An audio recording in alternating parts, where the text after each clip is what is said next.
21e minute de jeu, oui, toujours 0-0, le bon coup franc pour les Lillois à l'angle de la surface de réparation à une trentaine de mètres de la cage Alexander Nubel. Ouais, avec c'est parti, premier poteau, c'est bien fait, les buts Lillois. Le but inscrit par Alexandro.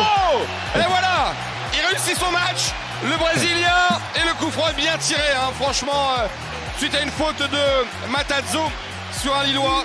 Le coup franc dangereux pour Monaco contre Lille, Gibaud, Timothée. Caio Henrique qui va le frapper, oh c'est mis au fond, oh la boulette de Lucas Chevalier, on l'a encensé, il rate complètement sa prise de balle, les gants, pot de pêche, ça passe entre les jambes, oh la frappe elle n'était pas vraiment dangereuse, il n'avait qu'à se baisser et l'accueillir, et ce ballon vient heurter l'intérieur de ses mains et glisse au fond des filets, énorme boulette, énorme arconada pour le pauvre Chevalier, Lucas Chevalier qui prend un but terrible, là c'est terrible pour la confiance.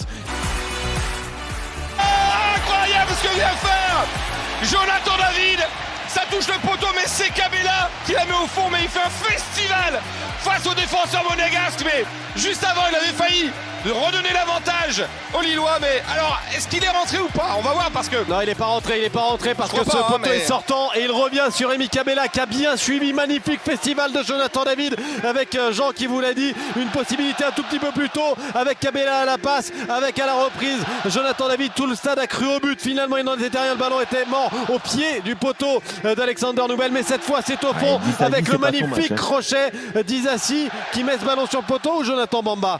Bon, magnifique. En tout cas, il sera sûr. Ouais, voilà, tant mieux pour lui. Et le corner tiré par Caio Henrique de la droite vers la gauche. Ce ballon dans les airs. Attention, au second poteau peut-être Ben Yedder. La remise, la frappe, le but. Le but signé Axel Disasi sur la remise de Wissam Ben Yedder. Quelle intelligence, quel bulbe, quel génie de la part de Wissam Ben Yedder qui récupère ce ballon au second poteau, qui au lieu d'allumer comme n'importe qui l'aurait fait, glisse un ballon délicieux à Axel Disasi qui lui plaît du pied, met ce ballon au fond des filets. Ça fait 2 buts partout. C'est un très très beau match de football, on se régale ici à Pierre-Mauroy. Attention, le ballon chippé, Wissam Ben Yedder la balle piquée et ça fait 3-2 pour l'AS Monaco.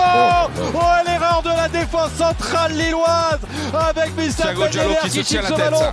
La finition est splendide, mais Thiago Diallo fait une erreur colossale, des erreurs individuelles qui sont en train de plomber cette magnifique rencontre du LOSC. Tout à l'heure, l'erreur de Lucas Chevalier et là, erreur grossière de Thiago Diallo qui se fait piquer le ballon par Wissam Ben Yedder. Ça fait 3-2 ici à Pierre-Mauroy après 53 minutes de jeu. Un nouveau but pour Wissam Ben Yedder, son 5e cette saison. Il devient co-meilleur buteur de l'AS Monaco avec Brede Mbolo. Attention avec Rémi Cabella, la surface de réparation. Cabella tout seul, la frappe, le but de Rémi Cabella, l'égalisation. 3 buts partout. Splendide ce que fait Rémi Cabella grâce au bon travail de Jonathan David. Un ballon en profondeur, Jonathan David passe devant le joueur monégasque, glisse ce ballon avec un peu de réussite certes à Rémi Cabella dans la profondeur, lequel s'emmène cette balle. Il bénéficie aussi de l'appel de ses deux compères et Rémi Cabella pour le doubler. Ça fait 3 partout.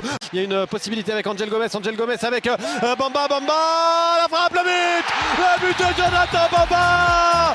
4 buts à 3, ce ballon sur le côté gauche, la passe d'Angel Gomez, elle est maligne, elle est fine, il a su temporiser, fixer la défense, glisser le ballon dans le bon espace, dans le bon tempo, et Jonathan Bamba qui finit en force sous la barre d'Alexander Nubel qui fait pas beaucoup d'arrêts ce soir, faut quand même le dire, et ce ballon qui finit au fond, ça fait 4 buts à 3 en faveur du LOSC.